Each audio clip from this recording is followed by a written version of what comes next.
I'm here with Dr. Veronika Redmann, founder and president of Crane Group. Almost a decade in the business. Veronika, welcome to MedTech Crossroads.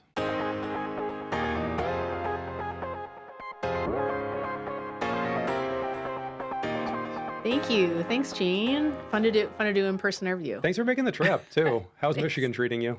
Very good. Very good. The Florida people might not like it, but I think lake time in Michigan is better than beach time in Florida. We're glad to have you here. So tell our audience just a bit about the Crane Group and what you guys have been doing for nearly 10 years here. Yeah, sure. So I started on my own and pretty quickly scaled. Initially just started with a grant writing portion of supporting startups working on SBIR STTR. For the last couple of years, we've really broadened out. We have about a dozen people, engineers, scientists, clinicians, and then other individuals also with MBAs with a business development background to help us with supporting both the scientific effort as well as the business development effort on startups on the different products and technologies that they're working on. We consider ourselves a full service endeavor for startups. So we help across the board with both identifying funding opportunities, becoming eligible through performing registrations through different federal databases, helping with the formal prep process of grants, helping submit them, and then actually the post-award process as well. So in the last couple of years, we've launched into grant bookkeeping and helping put resources in place for audits for working with federal agencies and helping with all of the reporting aspects and closeout aspects of leveraging federal grants. So the full life cycle. Full life cycle. Cool. And we were just talking beforehand because I think you've been working with Intubing for, what did we say, 7, 8 years? I think 7 or 8 years. That? Yeah, exactly. Yes. So we're just so glad to have you here and to be able to talk about SBIRs and STTRs and all these things. Talk to us just a little bit, for those who don't know. Sure. Like government funding, yay. I heard things were happening in government funding, but maybe don't know some of these mechanisms that the government has for providing innovation. Yeah. So my favorite phrase in describing SBIR STTR is the government is your first round of your kind of pre-seed investor. That us as taxpayers get to contribute to all the new technology built in the U.S. and hopefully sustained in the U.S. So one of the biggest themes of SBIR STTR is the requirement of that work being performed domestically on U.S. soil, the team being here for that effort. And so it really is about building STEM in the U.S. and building jobs in the American economy. It's not just that it's going to translate and convert, but it's also funding the team and that they're local. Yeah, exactly. Correct. That makes a lot of sense. What's the difference between SBIR and STTR for those who don't know? Yeah, so the big theme I want to get across the board, because there's often a misconception that STTR means that the university is the applicant of the grant application. So in both cases for SBIR, STTR, the startup company is the applicant.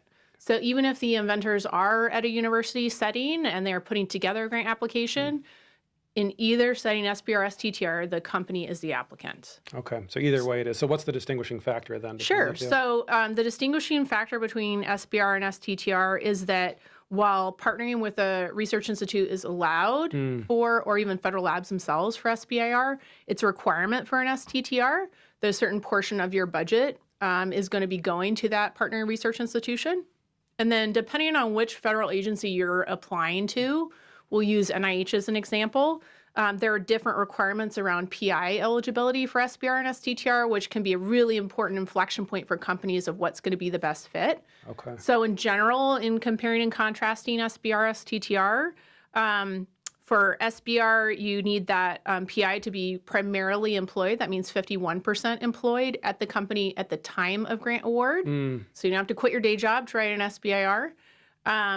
For an STTR for NIH, it could either be that you have someone joining the company, they're going to be employed and they can be PI, or you also have the option of the faculty at that partnering research institute being the PI on the grant without leaving their position at the university. Okay. So they can be affiliated with the company, but not actually employed by the company. So largely the PI's is a big locus thing. Is the central thing. And then on the second part of compare and contrast of SBIR, STTR, there's also the difference between how the budget is segregated. So with an SBIR, you get a maximum of, for a phase 1, of 33% that you can externally spend your costs. So that means with subawards or contracts with external entities or consultants, so not employees of your company. And then the remainder of that budget for SBIR is going to have to be in-house company work, company team. For STTR, you get a slightly larger window for contracting out, whether it's phase 1 or phase 2. So for a STTR, 40% of the budget needs to be attributed to company activities, but you get an even wider window for external funds, which is 60% can be spent outside of the company, as long as 30% minimum of that 60% is spent at that partner research institute. Okay, wow. Yeah. It really depends. And these are the nuances that you can help somebody go through when they're saying which of these vehicles is right for me. And even if someone is seasoned in putting in a couple of SBIR STTRs, everybody is trying to figure out how to navigate around that budget and those rules between those two different aspects of the program. Yeah. Well, we knew this topic was coming up because a lot of us remember early 2025, like government funding just was like, whoa, exploding. What's happening here? Yeah, exploding and not in a good way. Yeah, not in a good way. And it was just...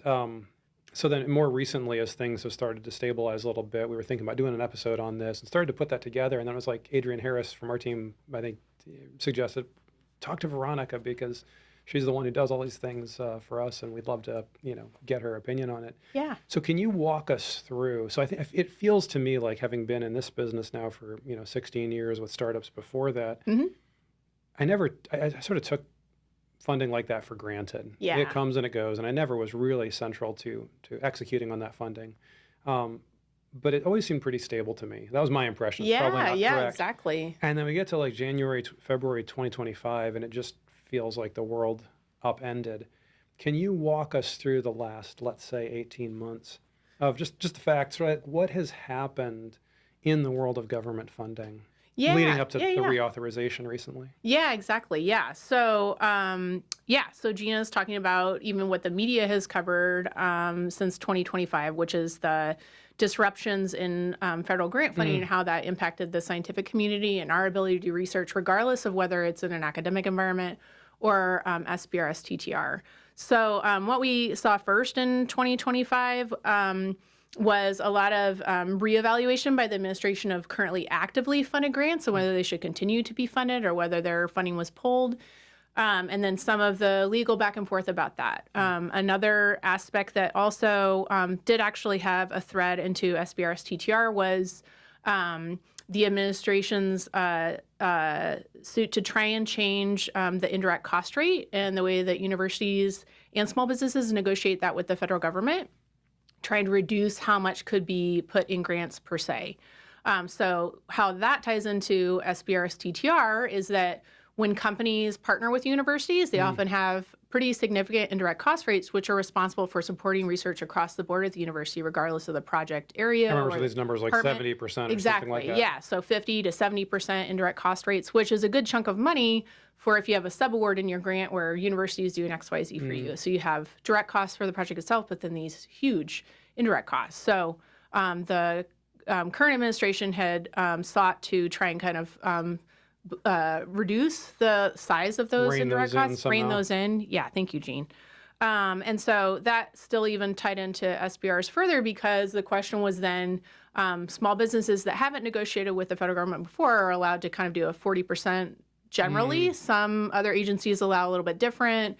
But if you've been awarded an SBIR STTR before, historically, you're going to be going with what you settled in your last application. So all of a sudden, companies had a question last year, even when SBIR STTR was still open and available, should we go in with what the current administration is recommending to do, or should we deviate back to what historically has been 40%, and running a risk where there's still kind of a legal mine there in terms of how universities were negotiating it, and trying to decide if they're going to go with what the new policy was or if they were going to fight it. So you sort of had to make that decision up front as you were submitting the thing. Yeah, and the risk to that for small businesses, as I mentioned, is that if they had, they did in the end allow small businesses now to go back to that 40% as a default for indirects. But the risk with going in when you're not sure which side of the cards to fall on with indirects as a small business was that if you went with a lower indirect cost rate, that meant all further grant projects past that, you may be You were only going stuck in, with that you're number? stuck with that. Oh, wow. So if you're talking about a big $1 million award later, if you're going in for a phase 2, for example, that's a huge chunk, a cushion of money in a sense, because indirect support you operating as a company, Yeah. not the project itself. That's a big loss of flexibility for you if, you have some problem with materials and supplies, or you need to bring in a new consultant, other things where you need a little bit more cushion to getting the actual work done. But you were going to bind yourself for the future based on what you told them at that point, while the ground is shifting under you. Exactly. So that was part of 2025 was some of these aspects around, how are they deciding what types of grants to fund, where historically these agencies have had mission XYZ, but now it seems like, we had a lot of scanning for certain terminology that the administration didn't want as part of funding. And so then we rolled into the fall, where in November there was the shutdown. And at that moment, because in September the SBIR STTR program expired, we ran out of the ability I like to call it the drought, ran out of the ability to reapply. So current people that had an active award going on for SBIR STTR, they could continue their project, but they weren't allowed to apply for TABA funds, which is tied to their award, so further money. And then people were not allowed to apply, to continue their project or new projects, whatever. So there was this drought until April, May-ish kind of time where trying to go after new money was not available. And so, as you're saying, Jean, something that for decades has been a pretty favorable source of funds, including with a lot of bipartisan support from both sides of the aisle politically, just dried up for kind of that 6-month period. I'm really excited. My impression wasn't wrong. You said it was a stable thing before. It was a stable, yeah. So just to give a little context, there are many points in time over those couple decades where it was pretty stable a lot. But the last couple of years, it's really become where it has to get reauthorized, on an annual basis. So it's become a bit more debated what's going on. Is it now an annual renewal? More consistently been, short. That time premium is shortening for. Luckily, the good news is the new reauthorization that came up here in April timeline. That one is for a full 5 years. Oh, wow. So we're all sitting pretty now. Okay, so if you're thinking about it, the program is there for the next 5 years. Yeah, you don't need to run in for the next year. You got some time to go organize. That's awesome, because some of these things, the funding cycle is so long that by the time you have to make so many guesses along the way. It's not what you want to be doing. Yeah, it's good to point out that while a lot of people are probably familiar with that NIH has, and NSF as an example, has multiple deadlines per year, there are a lot of other agencies where that deadline may only be once a year. Okay. Okay, some have multiple, some have only one. Correct. Okay, that's really interesting. Well, tell us what goes into, we should talk before that. Let's talk about what's new with this reauthorization, because if I understand correctly, they tried to tighten a few things up. They did, yeah. And not everything is identical to how it used to be. Yeah. So one of the first areas, there are a couple of areas to kind of touch on about reauthorization and how the program looks different today, right now, versus, let's say, last year, if you applied, correct, while it was still active. One of the first one is increased security measures. So they're looking to perform more diligence, perform it sooner around team composition, affiliation of the company with foreign entities, that sort of thing. They've just become a lot stricter on that in general. So it's good. It's very good to do some of your homework on that. One of my first questions that I ask companies, even though we're not going to have to talk about company structure or who founded it, that sort of thing, unless you want to volunteer that in your application, is whether the founders are Americans, whether they hold green cards, that sort of thing. PIs do not have to be citizens, but we need to definitely talk about the composition of the company and whether it's owned by any other entity outside of the U.S., that sort of thing. So there's been more of a push for more transparency with SBIR STTR awardees around affiliation with foreign entities. Yeah. What you just said prompts me to ask, you said that the government was concerned with the work being done here. Yeah. If you have a PI who's foreign, do they have to be here to do the work? Correct. Okay. So you have to either, obviously most convincing to reviewers is if you already have a visa in place to come to the U.S. and do that work. But yes, that's something that you would need to be extremely upfront in your application There's about. no remote foreign work There's here. no remote foreign work. No. Okay. No level of like, even just like we will maybe touch base with this advisor if we need it. Anyone that's on your grant application needs to be here in the U.S. Work or needs you to be need to be happening here. transparent that they're coming to the U.S. for the grant project. Okay. Wow. That's, Yeah. And that's a new thing. They've gotten stricter about it. Okay. Yeah. So it's always been a big theme of SBIR STTR. In the past, they've had wording that there may be exceptions to that. If there's, for example, some university in Italy that only does this one model system that no one in the U.S. does. And we need that. We need that to do this product. But in this current, last year and a half, they've really tightened the reins on it. Wow. Any other big changes in the last in the reauthorization? Yeah. So I think one of the most exciting ones to talk about is that the program recognizes the need for more follow-on funding. So most people are familiar that generally there's kind of two phases of funding in a sense that you can pursue with SBIR STTR. There's phase one, that's usually somewhere, depending on which agency you're applying for, 100K to, let's say, 600K of work, right? And then phase two is generally $1 million or several million, depending on where you're going on.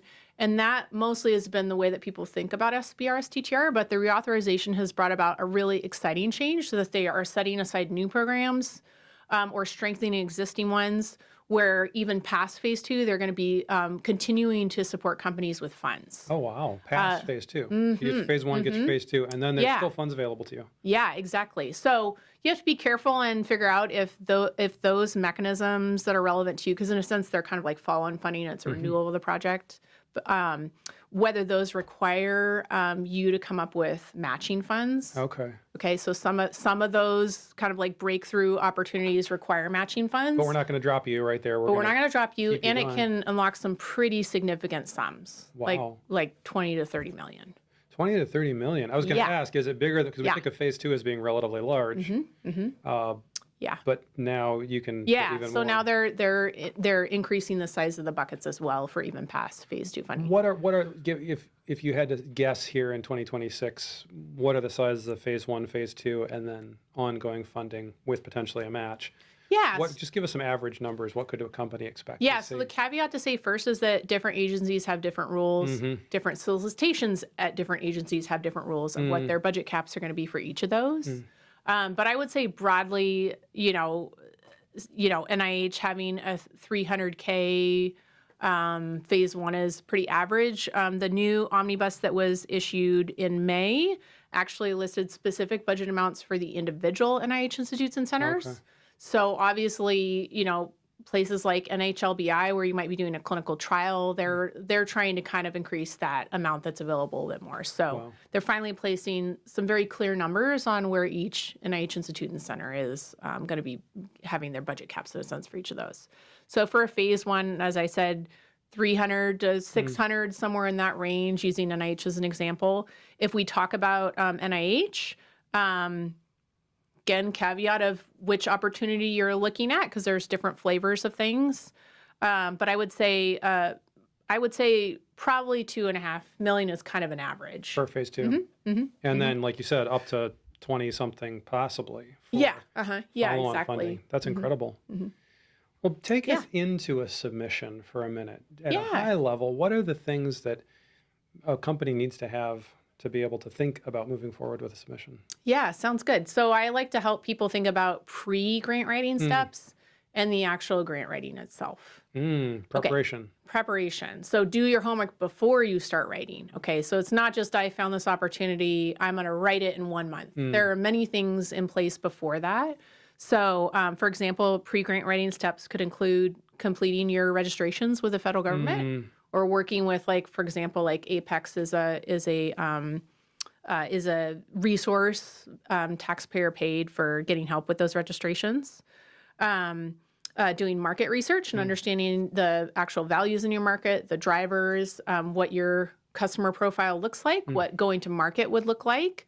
So even at a very early phase one level, you have to have some idea of, your market size and where you would start, what it would look like, even if that's not part of your project per se right now.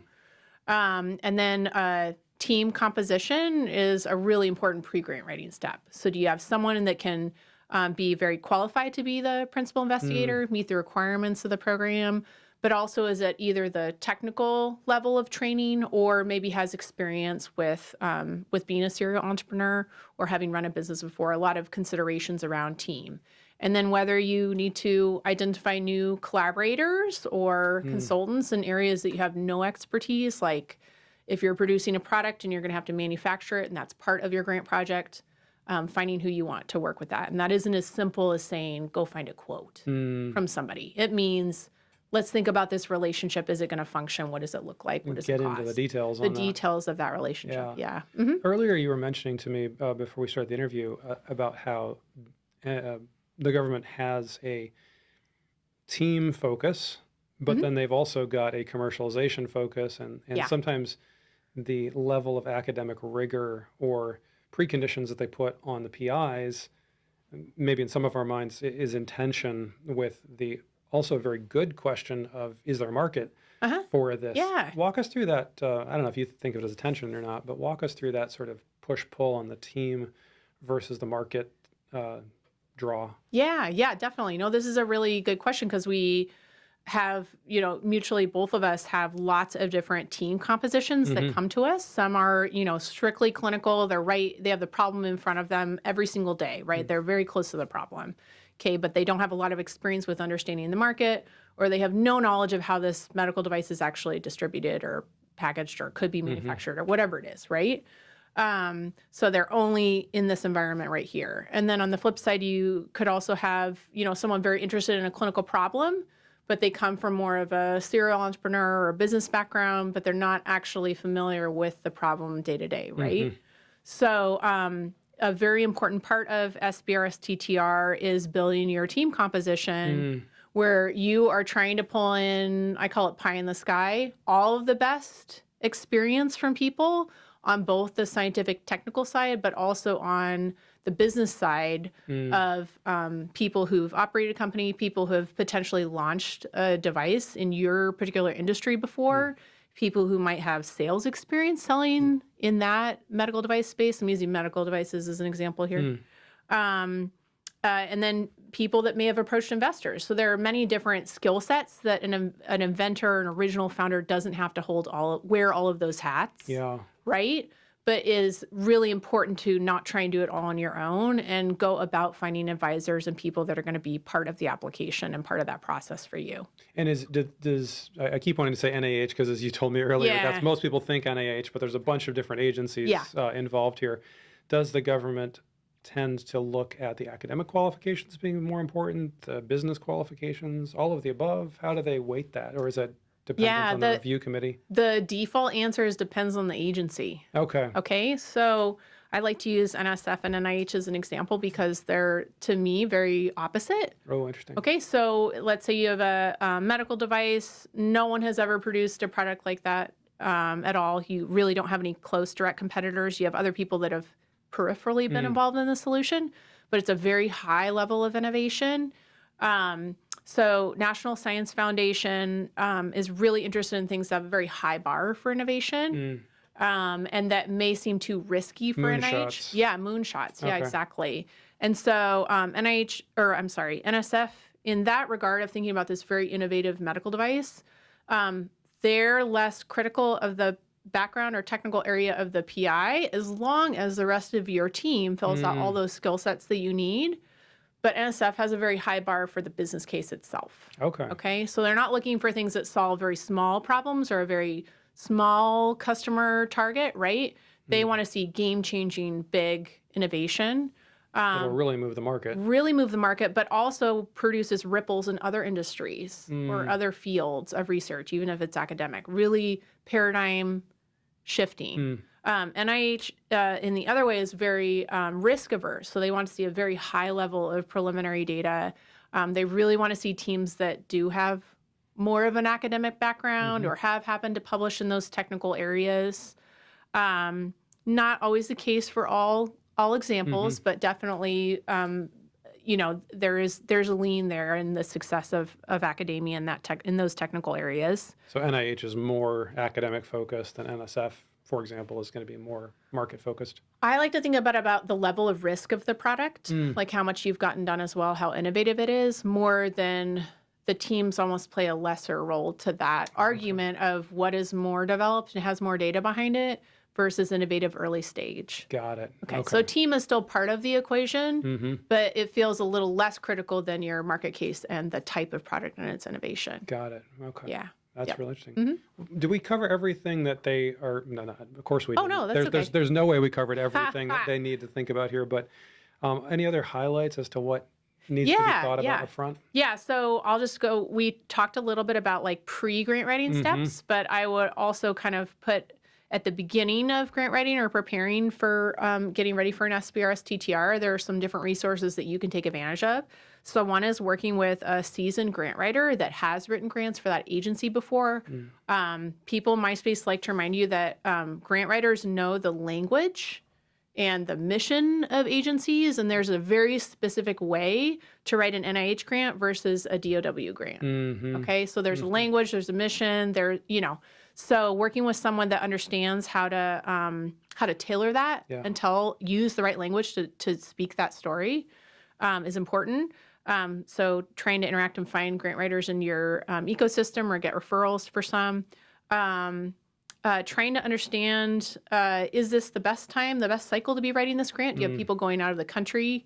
Are you working with, let's say, an engineering firm like Intubine? Like, what does their schedule look like? Can they help a little bit on some of the writing about the approach, or is it entirely on you? So leaning in on, collaborators or advisors that you're working with, do they have availability to help give you feedback on how you've described things, help with if you need a tiny bit more market research. So other kind of resources around what I call beyond just writing, but like thinking about strategy of prepping. It does feel, Veronika, a little bit like sometimes people will come and they'll be like, oh, well, to get some other grant from a university or something like that, I needed a letter of support from that company, and I needed, a little bit here and a little bit there, and I did it a week before. And this is not the game we're playing here. This is something that really takes time to get in and understand what's happening. I know when we've had to help people even with specific aims, we're really getting into the product development questions and what's it going to take. So I think this is what you're alluding to. Yeah, I happen to know this great group called Crane Group that we've been working with for the last 8 years. So if I can give people kind of a timeline picture, I think it would be helpful. So I typically say you should give 2 to 3 months, if not a little bit more, to get your registrations done. And the reason for this is that if you've ever been to the DMV before, it takes a while for federal databases and agencies to talk to each other and share information. And so in order to complete some of those federal registrations, it's independent of you. They have to communicate with each other, and they're not going to communicate very clearly with you when they have an error. Okay, so there's a whole lot of trying to figure out where is it stuck, what happened, what's wrong with it. In between agencies that don't necessarily talk to each other. Exactly. So that's why we say please give at least a couple months to do that process. Do not change your company name. Don't change your address when you want to work on a grant. Wait till after you've submitted to do that. Because these simple things that you would think would be instantaneous changes do not mess with federal databases. Okay. So that, I would say 2 to 3 months there. It also helps to have 2 to 3 months, but I really think some of the best applications are people that have been working for like 6 months thinking about projects or working on market research in between of building a stronger case or understanding of their go-to-market. So there are a lot of things that can plug into getting ready that are not writing, like being part of an NSFI core, doing your own independent customer discovery, contracting with a firm to do like a reimbursement report for you, something like that you'll want to do earlier rather than a month before your deadline. Yeah, to get in ahead of time and really spend the time. Yeah, and the last thing to mention that's really important that people forget about why having 2 to 3 months is important is if you decide that if your startup wants to work with the university, even if you're internally in that university, they have their own internal deadlines for providing you grant documents. Those can be more than a month. So you may need to figure out your scope of work, your budget with whoever you're collaborating with before they actually start it down the administrative trail of these other people looking at it and signing right for it officially as a university. I feel like I've heard of folks having licensing issues too, where it's like just to get that agreement in place, they have to work out the licensing details between themselves or and the university. COI. Yeah, there can be other pre-steps before universities will even work on a budget with you. Wow. Yes. It's a lot to do there. It's not free money. No. It takes time. Right. Well, tell us a little bit more about what you do specifically with these companies when they come to you. Yeah, sounds good. What parts of the process are they leaning on you for, and what parts do they need to bring to the table? Yeah. So I'll say for starters first, one of my favorite roles is understanding what ecosystem clients operate in, what relationships they've already built. Because I have a lot of partners at the national level, at the regional level, where I like to plug people into other free or taxpayer paid resources so that we can get things done before we start writing and strengthen our arguments and have better market research or generate more preliminary data, right? All of these things that would be ideal to get done to make it a stronger application. So at a baseline, I like to kind of see where people are at and how to plug them in before we start working together or as we start working together. And then, as I mentioned, we're kind of full service. So we sometimes interact with clients that are very early in inventing or developing something and giving them kind of some advice of where they would need to be at development-wise to start being competitive for an SBIR STTR grant. And sometimes we have people ready to go to write already, and we start working together. We can be a very minor touch on the application by just editing and critiquing stuff and finding big holes where we know reviewers will get caught and upset about things that aren't clear. Or we actually write applications as well for people based on manuscripts they have or interviews we do with them, planning sessions with collaborators, that sort of thing. So we can be heavily involved or just trying to find really, really big things we know reviewers are going to get upset about. Yeah, that makes sense. We find that in our own work on the regulatory side oftentimes. If we design the thing, we design it, but if we're helping on the regulatory side, sometimes we'll just advise you or we'll write it. Yeah. There's not a lot in between those two often. It's either sort of a lightweight or heavyweight. Yeah. Sort of in either way, we're evaluating both the technical angle of what people are proposing, what they've already done, but then also the business case. Yeah. And whether they have a strong enough argument for what they're going after and if they have enough to support that argument. Yeah, to make that. It's really interesting that that is something that, I guess they should be because it's their mandate, right? But it's good that they're asking those questions about the business case. Yeah. We increasingly like to ask our clients that just before we start working with them, even if they aren't going for grant funding. Yeah, exactly. Well, here's this is an interesting question this year because we've seen all the turmoil in the government. Yeah. 2025, what a mess. It's coming back. It's authorized for 5 years. Yeah, This is 5 all years. good news. Yeah. But we had one of our people ask the question, acceptance rates. What should we expect?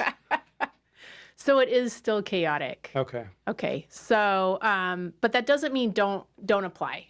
So even though it is chaotic, I think it is also a chaotic time for VC funding. I think there are a lot of things in turmoil about the startup world. And I was thinking about this as I fell asleep last night. And while generally I'm a pessimist in the world of startup and innovation, I am a very positive person in that I think that more challenging times where, for example, it's harder to get a grant, you have to get more creative and do more homework.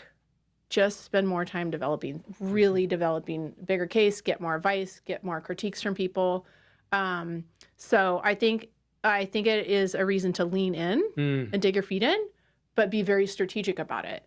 So let's talk about that a little bit in that what we've seen is we had a lot of turmoil last year where, again, actively funded grants were pulled. There's even been a delay in even some of those coming back. Wow. That were cleared in a sense, but the money being released to the universities themselves, the PIs. In terms of like going forward, what we've seen since fiscal year 26 started, using NIH again as an example, is since the start of the fiscal year, which was in a sense like September, October of last fall to February, was that in a sense there are 2/3 less NIH grants awarded. 2/3 less, okay.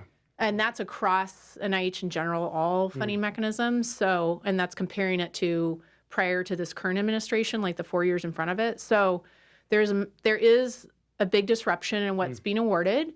But I will say that we are still seeing our clients getting awards. Smaller numbers. The difference but between no grants and a third of what you expected before is a huge difference. Yeah.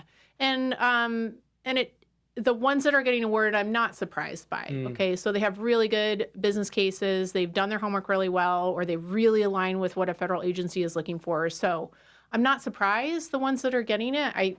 That's why I'm more of the mindset of become more prepared. Do your homework better about your market case. Like, just really lean into being more prepared for your grant applications. Yeah, to put in that work. Because it sounds like if you were going to get it a few years ago because you were at the top of the group, then you're probably going to get it if you're at the top of the group this time. It's just the ones who are lower down are not as likely to get it. So yes. And I mean, I also understand the side of, people feeling very pessimistic of now they're so much lower the amount that are being awarded. I have clients that have said, we may not go in for a grant this cycle. We're going to try and do fundraising instead through a traditional VC. So I see all sides of the card. But in either example, this is how I feel about SBIR STTR. Getting ready for SBIR STTR is beneficial for getting ready for investors or other sources of funding as well. Of course, yeah. You're still building your market case. You're still building your timeline and what your milestones need to be. So all of it lays over and is beneficial to each, no matter which direction you're going. Well, it strikes me that the SBIR STTR is also generally, and in general terms, is usually pre-VC. It makes more sense to slot there. Not always, but in a lot of cases. Yeah. So the question is, should I apply now or wait until the next round? Yeah. So let's sit on both sides of the table for this one. Okay. So in other words, sometimes it's a good idea, sometimes it's a bad idea. Sometimes it's good. Yeah. Okay. And everybody is different because it really depends on where you are as a product. Are you looking for new team members, right? Are you still getting quotes from people? Where are you at? Can you benefit from more time to generate more preliminary data if you need it? So I would say trying to go in for this September, while there are going to be a large volume of people going in for NIH, there are also going to be people that are not ready, right? So will be a lot of people, but maybe they're going to have less competitive applications, like not as prepared.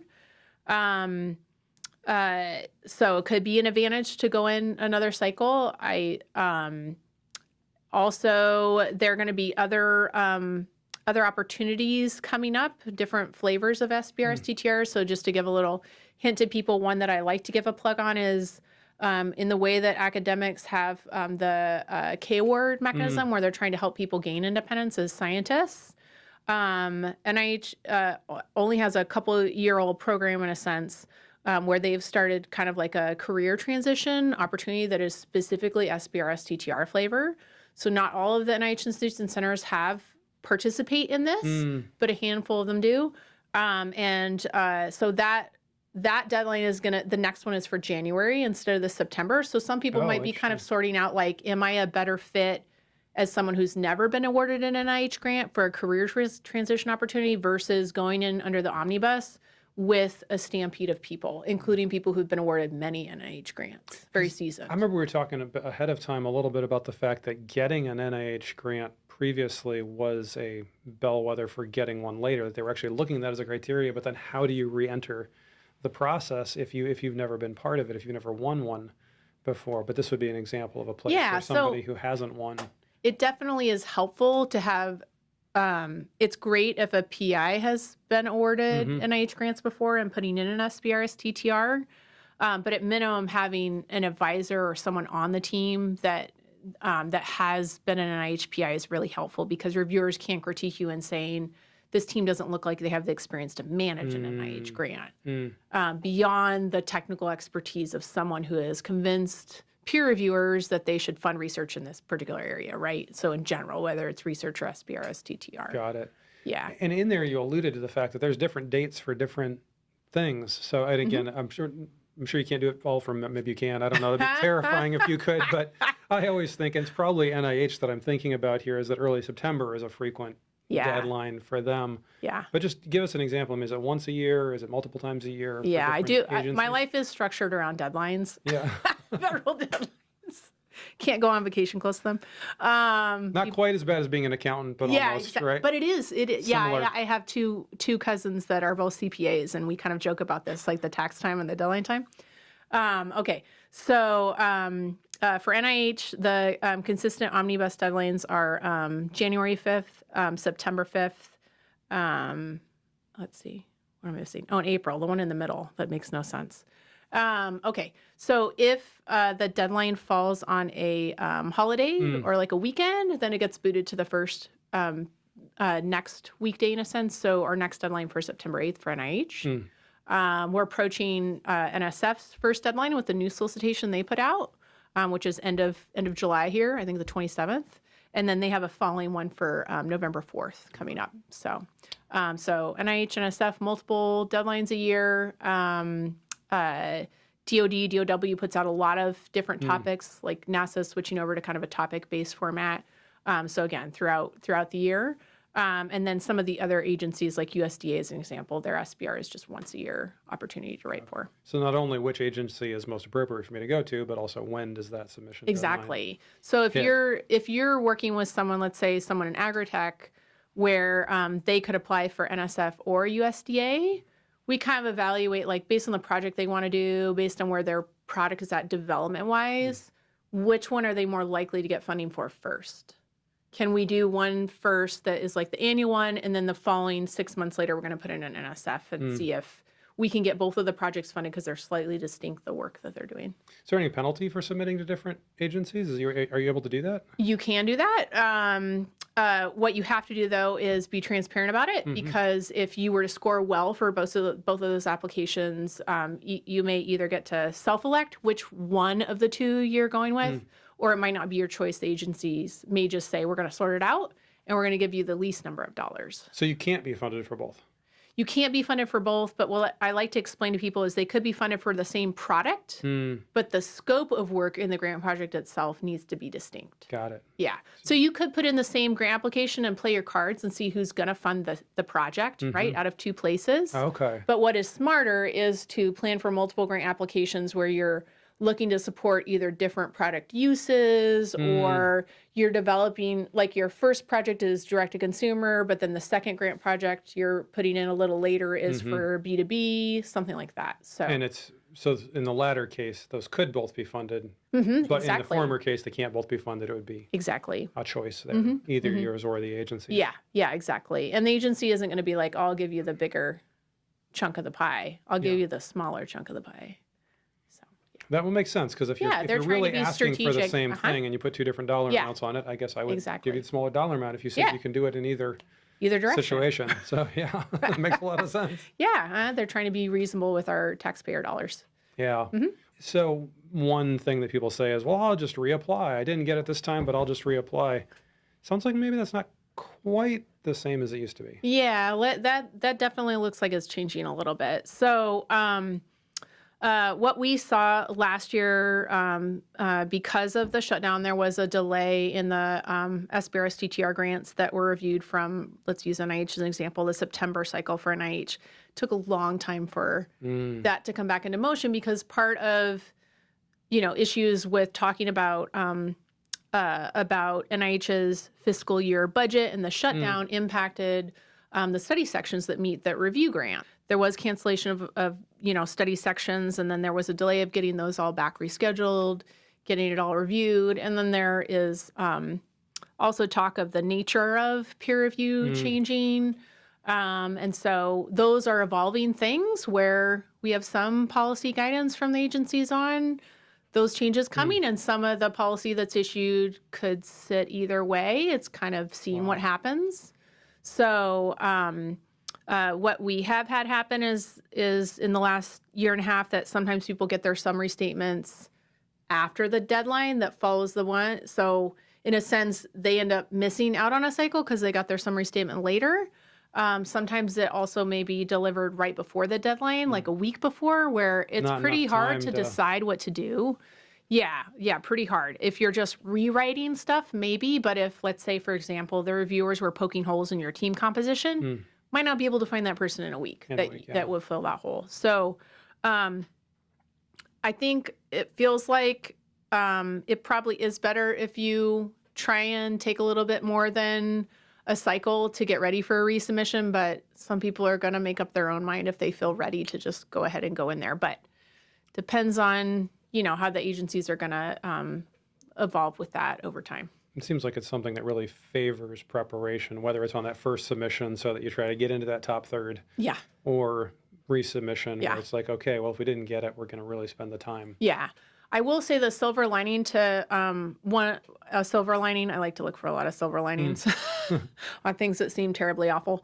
Of the drought period was, I will say that a lot of people that put in for last September, where it took a while for them to get their summary statements back, have really seemed to go out of their way to use this time to generate more preliminary data or get further in developing prototypes. So I think that will be to their advantage in these coming cycles now, is that they've probably gotten further than they would have if they had just immediately resubmitted within a cycle or two. They used what they learned and were told and reinvested it.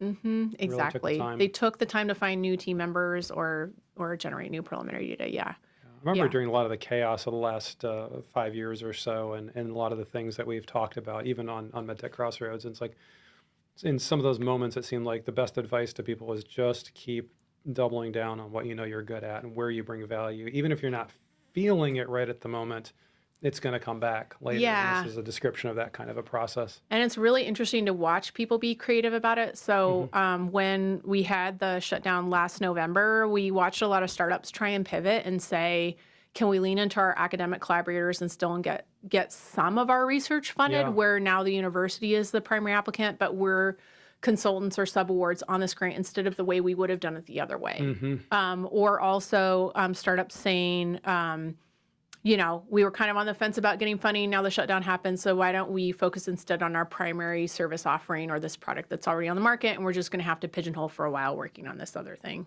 Yeah. So people are being very creative about trying to figure out how to survive. Going through that. But it pays off when you really have grown some ability you didn't have in the first place. Well, that's great. Well, the question I want to ask is how late is too late? That's the question I want to ask. But I think, as you and I were talking beforehand, it seems like coming to firms like ours, it's never too early to come. It is never too early, yeah. Because there's often things that people don't even understand they're up against. Exactly. And we can help to disabuse them of those things. But yeah. Tell us about, like we've got this thing coming up in September and people are maybe thinking about that.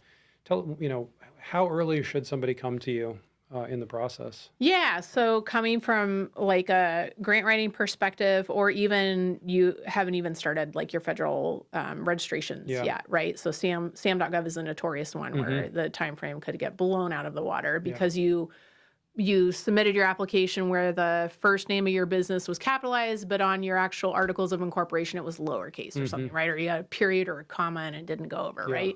So I would say that the things that help people move more seat of the pants, meaning like a month before the deadline, is they've decided. Don't do that. Yeah, don't do month that. Before the deadline. But I'll just say, like, people who are a little successful with pulling that off, okay, are people that have existing written content either in a manuscript or other grants around that technology. So they have a lot to move around in terms of how they've already explained it. They have pitch decks already made where they've already extensively had to pitch to an investor or a competition of some sort where they're being interrogated by people about their market case. The other one is they've already got their registrations done, right? So it's more reasonable to expect that someone could make a month deadline if they had that out of the way. Okay. Yeah. The material that you can draw on. I mean, it's similar in the regulatory world where it's like if you can tell us the story and we can ask you the questions and you can answer them, then there's some hope of moving this forward. But if you don't know who your PI is, don't do it in a month. Okay. Don't do it in 2 months. You really need, there's some pretty big decision points about getting ready and writing that is just not worth the risk if you, for example, I'll use an example of like a company that their project for phase 2 is primarily focused around manufacturing work. If it's a month or 2 months out from the deadline and they still haven't been able to get a quote from any potential partners, that's a real risk. Because you need that quote in hand. You need to be able to describe that relationship and what expertise that company brings to doing that particular, extremely important piece of your commercialization pathway. So, the state of your relationship should give you an indicator too whether you can really do this or not. Yes. Because I get asked all the time by people, can't I just pick my vendor when we get funded? Can't I just find a regulatory consultant when we get this funded? And I'm like, no, the reviewers are going to go nuts over this. because it's something, like It's you said very before, critical. team, Yeah, it's all the way up critical to front. getting the project done. Yeah. Wow. Because they're not going to give you the benefit. Sometimes for certain team members, maybe, but most of the time the reviewers want to know you have all of your ducks in line, that if they immediately hand you this money, you don't have any work to do. You just start the project right away. Yeah, that makes a lot of sense. Yeah. Well, I know that in the last year when things were so chaotic, one of our clients had submitted something to one of the agencies, I forget which one it was, and they had actually gotten turned down for it. And somehow in the process, when the government had released a little bit of funding back through the system, the reviewers basically turned around and went, hey, you remember that thing that you submitted before? We're funding it now. Yeah, right now. Is your bank account open? We're sending the money right now before something happens. Exactly. And it was like, really? But to your point, they want to know that it's ready to go, that it's ready to pour the money in. Yeah, and that's why, if there are kind of some in-between steps in some negotiation and talking with the agency where they may or not, in a sense, guarantee that you're going to get the funding, but they have to, in a sense, do a little bit of their homework to make sure you really have your ducks all in a row, where they may want more information about your collaborators, or they want more information, like financially, about what's going on, that you really have to be able to respond quickly in order to still be in line, potentially, for the money. Yeah, that makes a lot of sense. We found that's the way that government agencies work, whether it's the FDA in that case too, where it's like, you need to be able to tell the story from any angle they ask you a question about.